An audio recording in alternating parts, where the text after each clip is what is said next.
Hujambo, karibu sana kwenye Kona Frag ya Travel TV na mimi ni Mbushi Kwilasa. Leo nyumbani Tanzania, Simba wamerejea mapema alfajiri wakitokea nchini Misri baada ya mchezo wao wa mkondo wa kwanza hatua ya robo finali ya kombe la shirikisho ambao walipoteza goli 2-0.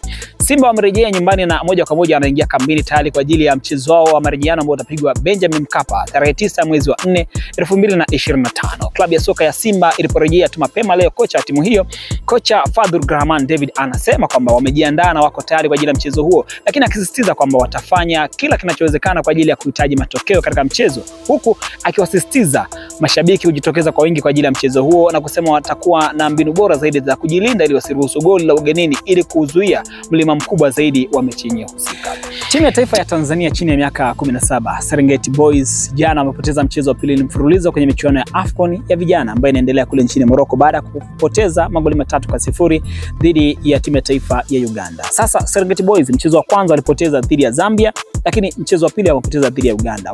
Wakati mechi nyingine ya kundi hilo, timu ya taifa ya Zambia na timu ya taifa ya Morocco wao walikwenda suluhu tasa bila kufungana katika mchezo wao, na hivyo wamefungana alama wakiwa na alama 4 baada ya michezo miwili ambao wameshakucheza mpaka hivi sasa. Sasa Serengeti Boys wameshapoteza nafasi ya kwenda kombe la dunia la vijana ambalo litafanyika mwaka huu baadaye kidogo, baada ya kuwa wamepoteza michezo miwili na hivyo kubakiza mchezo mmoja tu wa kuhitimisha hatua ya makundi ambao hautowapa alama za kuweza kufuzu hatua ambayo inafuata.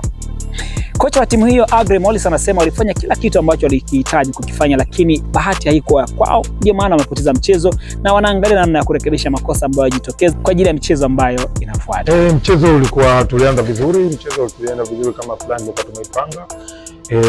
Vijana walijitahidi, wamecheza vizuri katika nafasi yao na wapongeza kwa hilo.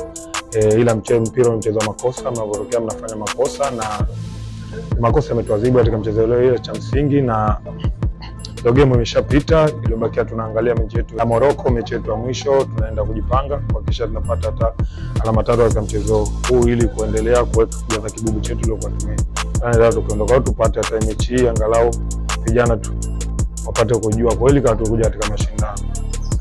Sasa hayo ndio ambayo matokeo makubwa zaidi nyumbani Tanzania. Na yapi maoni yako kuhusiana na timu zetu hizo mbili ambazo zinatuwakilisha katika mashindano ya kimataifa barani Afrika? Hii ni Travel TV na mimi ni Mbushi Kwilasa, nyuma ya kamera ni Bendi Kashilelika. Asante na kwaheri.